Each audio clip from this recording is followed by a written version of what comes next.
Bechamel. Just because it's one of the 5 French mother sauces doesn't mean that it's difficult to make. Let me walk you through how easy it is to make this simple white sauce. And for a little extra bonus, I'll let you in on a secret on how to make a lump-free sauce. Welcome to the Sauce and Gravy channel. This is Johnny Mac, and we're going to dive into a French mother sauce, a traditional bechamel sauce. Buckle up, let's go! Alright, so let's start off this traditional sauce recipe. We're going to work with the butter first. We're over at low to medium heat. We're going to put in 2 tablespoons of butter, or roughly about 30 grams. Of course, a basic bechamel is a white sauce. So we don't want to brown the butter, we don't want to make it blonde, we want to keep it as light as possible, so just make sure you watch the heat and just slowly melt that butter down. For the next step, we're going to go ahead and add our flour. I'm going to put 20 grams of flour, or roughly 2 tablespoons.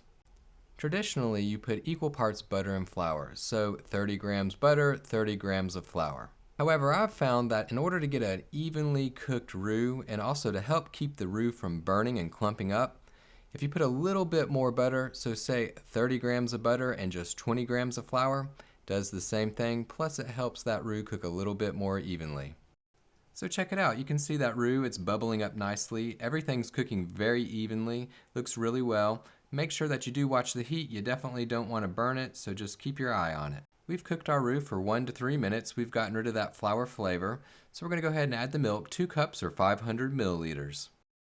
Here's a little secret on how to make a lump-free sauce. The best way to do that is to add cold milk to the hot roux. That'll reduce the chances of your sauce lumping up.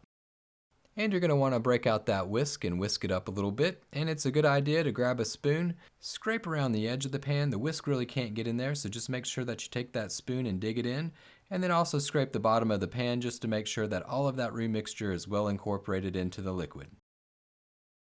And the next ingredient for this traditional bechamel sauce is half of an onion, or 50 grams.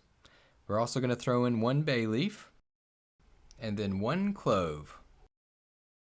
For the next step of the process, we're going to go ahead and we're infusing those flavors. We're going to infuse the flavor of the onion, the bay leaf, the clove. We're going to let it release their flavors. And we're also going to reduce this mixture down so that it becomes nice and thick. So turn your burner to low heat, and if you're on a flame, you're going to want to have it on low, and then move your pot to the back side so just a portion of the pot is overlaying the flame. We're just going to simmer this ever so slightly for 30 minutes. In the meantime, you'll probably see a nice film or skin on the top of the sauce.